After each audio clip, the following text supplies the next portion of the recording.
what's going on, guys? Welcome back. Today we are continuing the SOC Level 1 path. We are doing Friday Overtime Analyst VM.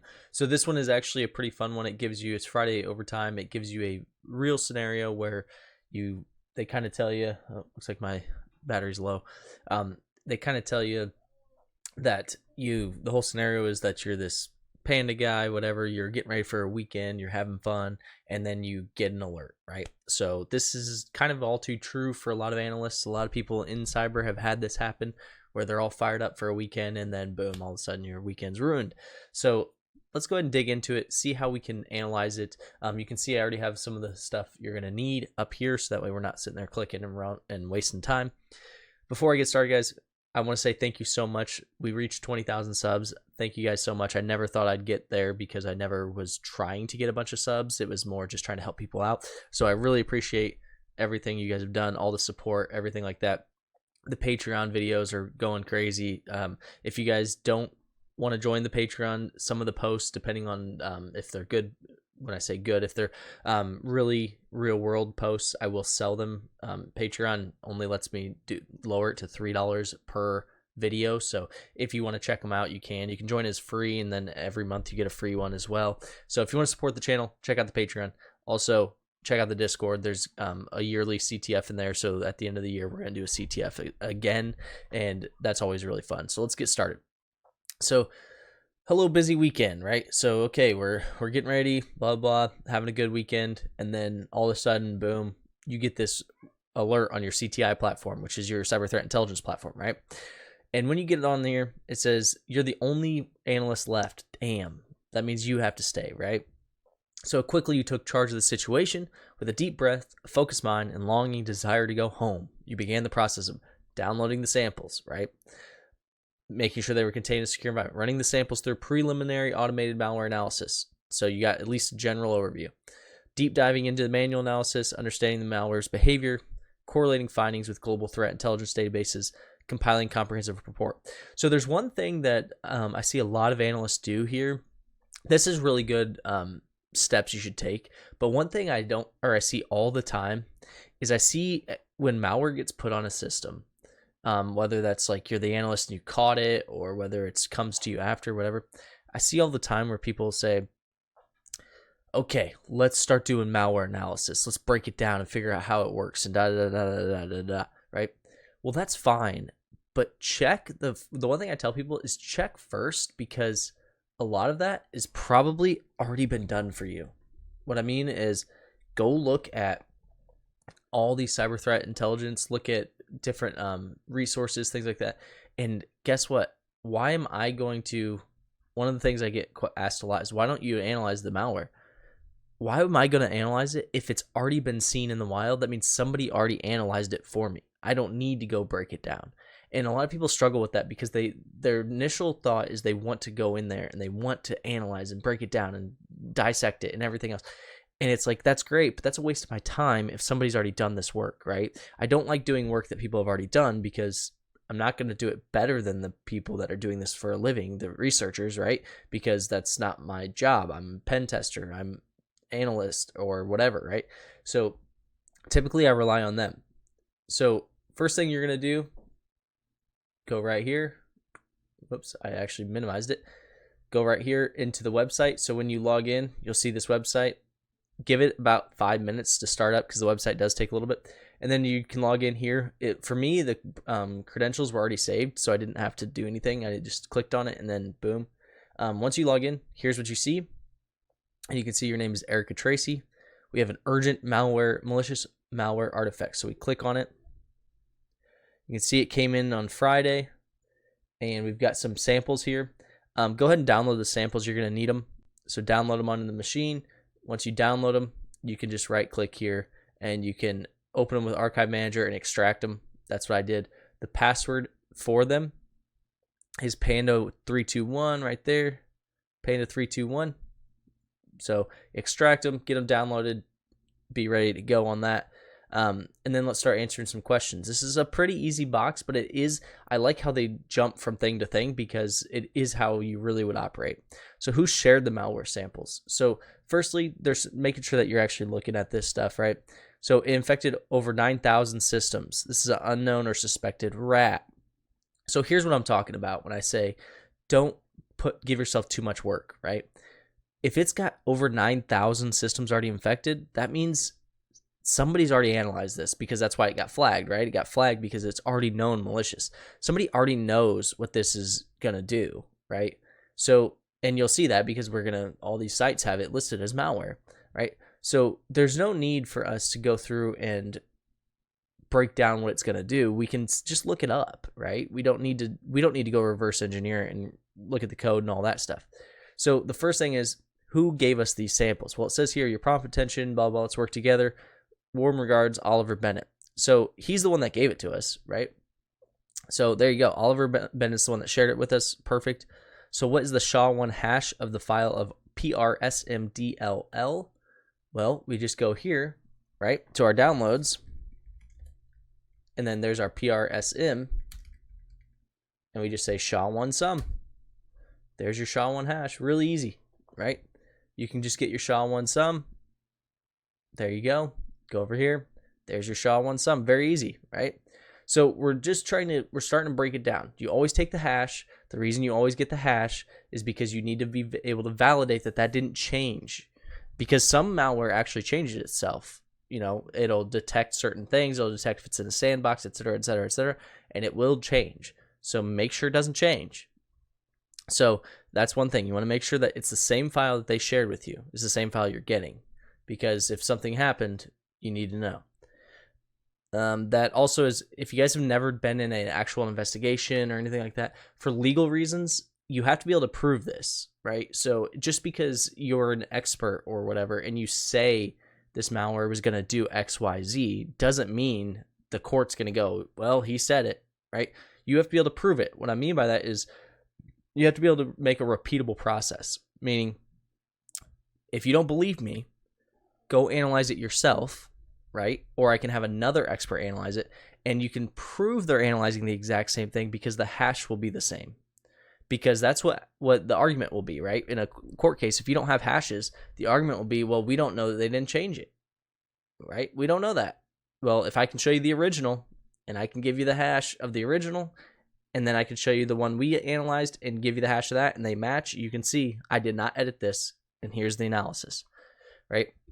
So that's one thing a lot of young analysts don't think about, is they don't think about the legal ramifications because they don't see the legal cases, because the legal cases usually go higher than them.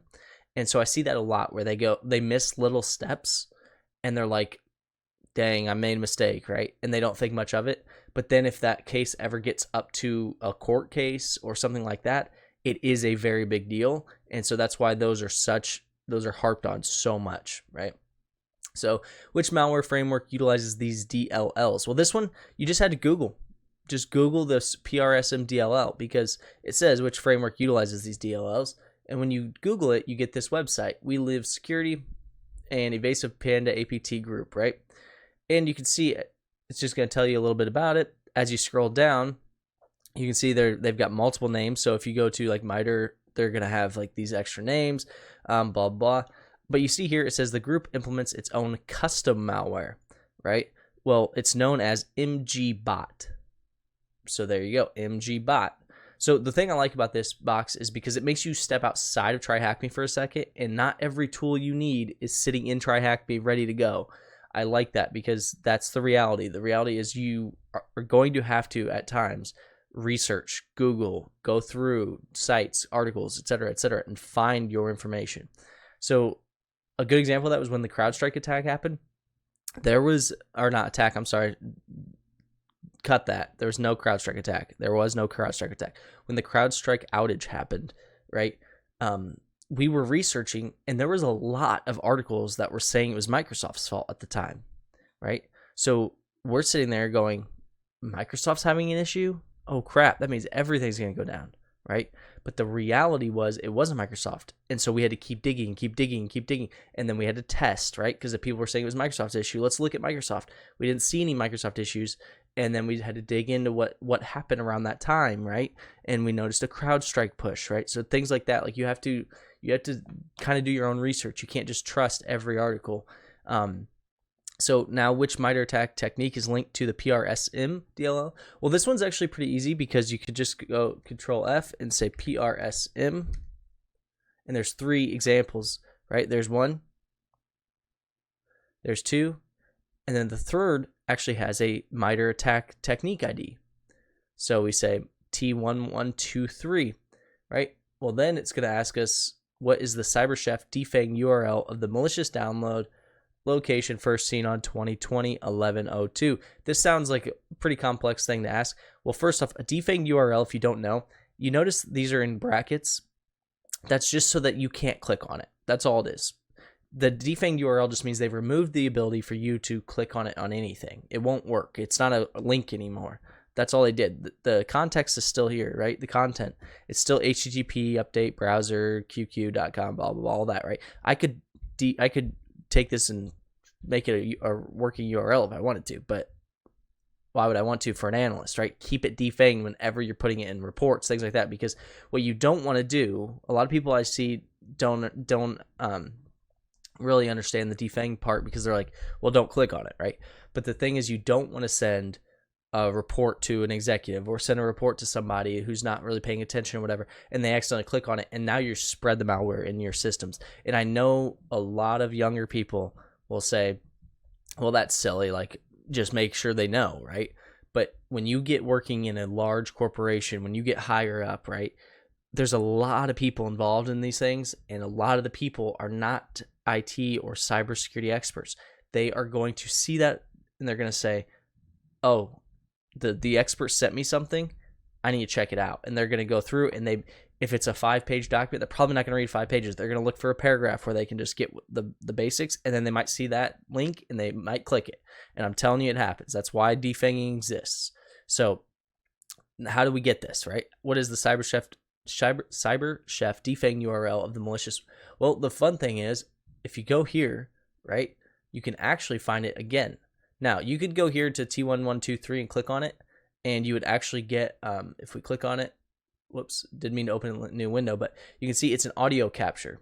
So that's really nice. It tells us it's an adversary can leverage a computer's peripheral device, blah, blah, right? So it's an audio capture. But what we'll do is we'll get rid of this, and we're actually looking for, if I can get that to click off, there we go. Okay, we're actually looking for the 2020-11-02 event. Well, if we say Control F again and say 2020, there's only 7. Let's look at them. Oh, look at that. 2020-11-02. That's pretty nice. That's exactly the date we wanted. Now we just take this URL, and you can see they defanged it, but they didn't defang it all the way. So what I mean by that is they put this one bracket in here so you can't click it, but they didn't defang it all the way. So you go in here, you put it here, and you just say defang URL. There you go. It makes the whole thing for you. So you just go to CyberChef, put the URL, it'll defang the whole thing for you. You go back in here, put it in there. Now, what is the CyberChef defanged IP address of the command and control server first detected on 2020-9/14? Okay, so now we're talking about a different date, 2020-9/14. Well, let's look at the other ones. Okay, there's 2020-9/14, and there's the IP address. Now, again, you can see they defanged it a little bit, right? And keep in mind what we're looking at here are artifacts or indicators, right?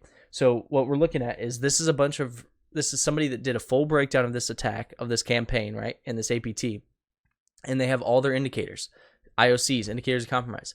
Here's all the DLLs they use, right? Here's what to look for if you think you're getting attacked by them. Here's the IPs they use, right? Here's the tactics they use. They're breaking down all of that for you. This is a really good article. So there's your IP. You take that IP, you go over here, get rid of that, paste it, and you say defang IP address.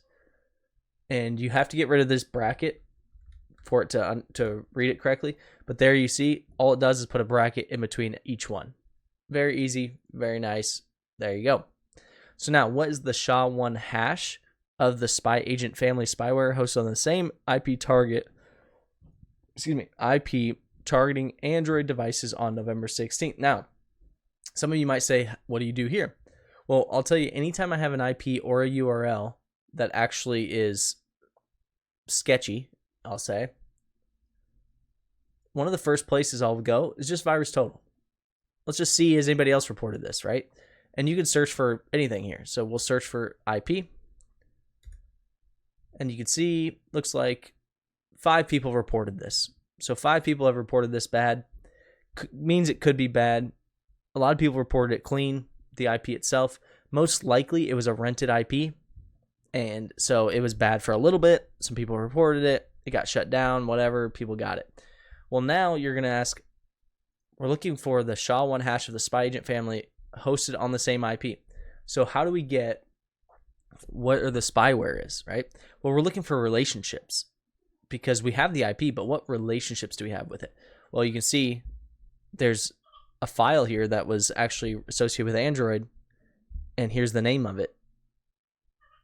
It says targeting Android, so that's pretty self-explanatory. Now we have it, but we have to get the SHA-1 hash because this is not the SHA-1 hash. So if we go to details, here's all of the different hashes they have. There's your SHA-1 hash. Boom. And they did that on purpose. They did that so you have to peruse the site a little bit and figure it out. But I really like that you had to go to multiple sites here to really start breaking down your intelligence, because you have to put your intelligence in a format that is very useful for whoever's reading it, right? So in order to do that, you're going to have to go to multiple sources, right? You could have one cyber threat intelligence platform and it can give you a lot of this information, and that's true because it can correlate a lot of this stuff for you. But you know, like defanging and stuff like that, unless you have you're paying for a cyber threat intelligence platform, it's probably not going to defang things automatically for you. Finding research that was done 5 years ago, because this was 2020, is you're going to have to go research, right? And you're going to have to do that. I will tell you, this isn't that uncommon that, you know, attacks happen. They kind of die down because people start defending against them. Those attacks will happen again because people will forget, and then things will be vulnerable again, and then boom, boom. May not be the exact attack, but you can use research to find patterns, right? Especially with APTs, because APTs, they're going to do the same techniques because they're very good at them, right? So just make sure you understand cyber threat intelligence, because this is something that a lot of people don't integrate directly into their security programs, and when they don't, you're basically just shooting at the wind, right? You're just like spraying and hoping you catch something. If you really tailor your platform or your program to target who's actually attacking you and preventing opportunistic, obviously, you can really, really do some damage from a defensive perspective. So let me know what you guys think. Hopefully this helps you guys, and hopefully you guys like it. Thanks.